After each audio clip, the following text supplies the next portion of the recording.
महाराज जी नमोस्तु नमोस्तु नमोस्तु। महाराज श्री, रिलीजन और स्पिरिचुअलिटी में क्या अंतर है? और आज के सिनारियों में देखते हुए जो रिलीजन में कट्टरता को बढ़ावा दिया जा रहा है, तो क्या यह उचित नहीं होगा कि स्पिरिचुअलिटी को आगे रख के फिर धर्म प्रभावना हो तो उसका असर ज़्यादा होगा और युवाओं को जोड़ने में भी सहयोग मिलेगा? सबसे पहले तो मुझे रिलीजन शब्द पर ही आपत्ति है। रिलीजन का मतलब पंथ है, रिलीजन का मतलब धर्म नहीं। मैं सभी लोगों से कहूँगा अंग्रेजी का अंधा अनुकरण न करें। धर्म को सिर्फ धर्म धर्म और धर्म कहें। ऑक्सफोर्ड डिक्शनरी ने धर्म को स्वीकार लिया है। इसलिए रिलीजन शब्द को थोड़ा गहराई से देखने की कोशिश करें। वो पंथ है। हमारे यहाँ पंथ को महत्व नहीं दिया गया, हमारे यहाँ धर्म को महत्व दिया गया। पंथ वह है जिसके पीछे चला जाए और धर्म वह है जिसे धारण किया जाए। समझ गए? तो हमारे यहाँ धर्म शब्द है, हमें धर्म को धारण करना है। उसी के बदौलत हम अपने जीवन को आगे बढ़ाने में समर्थ होंगे। आपने स्पिरिचुअलिटी की बात की, आध्यात्मिकता की बात। अब मैं आपके सवाल पर आता हूँ। आपसे निवेदन है और उम्मीद भी है आगे आप धर्म शब्द का ही प्रयोग करेंगे, रिलीजन का नहीं। धर्म और आध्यात्मिकता में क्या अंतर है? धार्मिक होना, धर्म की क्रिया करना, जब हम अपने आप को केवल धार्मिक कर्तव्यों से जोड़ करके रखते हैं तो वो हमारा एक प्रकार की धार्मिक क्रिया मात्र बन करके रह जाती है। जैसे आप लोगों की शब्दावली में रिचुअल कहा जाता है, लेकिन धर्म का केंद्र जब आत्मा बन जाए और आत्म केंद्रित होकर हम जब धर्म करने लगते हैं तो आपके शब्दों में स्पिरिचुअलिटी आ जाती है। समझ गए? तो हमारा लक्ष्य रिचुअल से स्पिरिचुअल की ओर होना चाहिए। आध्यात्मिकता जीवन के लिए बहुत आवश्यक है, लेकिन आध्यात्मिकता में स्थिरता हर किसी के वश की बात नहीं है। समझ गए?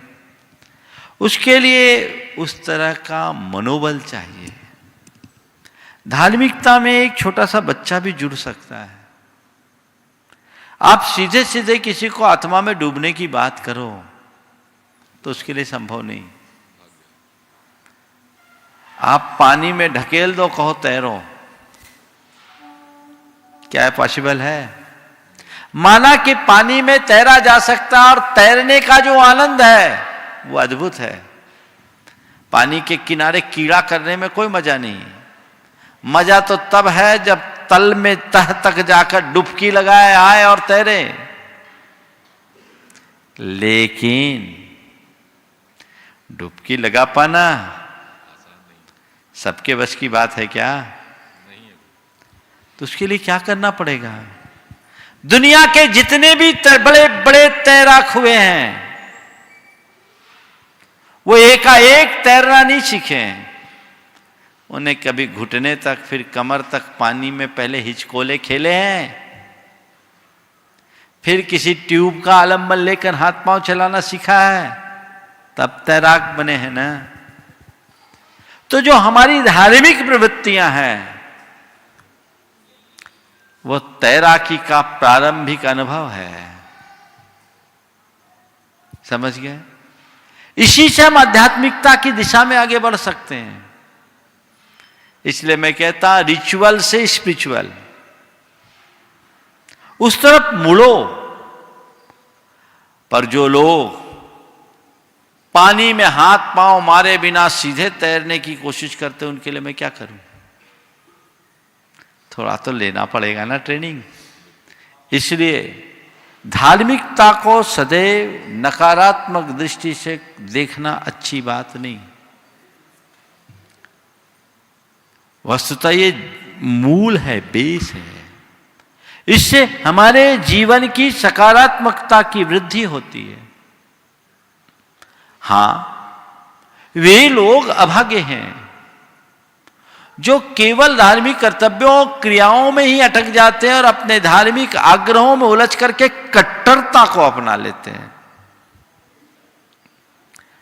जब हम जीवन के आध्यात्मिक पक्ष को आत्मसात करते हैं तो हमारे हृदय में वैचारिक सहिष्णुता का विकास होता है, एकात्मता की भावना जागृत होती है, क्षमता और समरसता सहज रूप में उद्घाटित होती है, और तब कहीं जाकर हम जीवन का परम रस ले पाते हैं। तो ये हमारा मार्ग है और हमें इसी मार्ग के अनुसार चलना चाहिए। इसलिए पहले हाथ पांव हिलाओ, फिर तैरना सीखो, बाद में डुबकी लगाओ, हिचकोले लगाओ।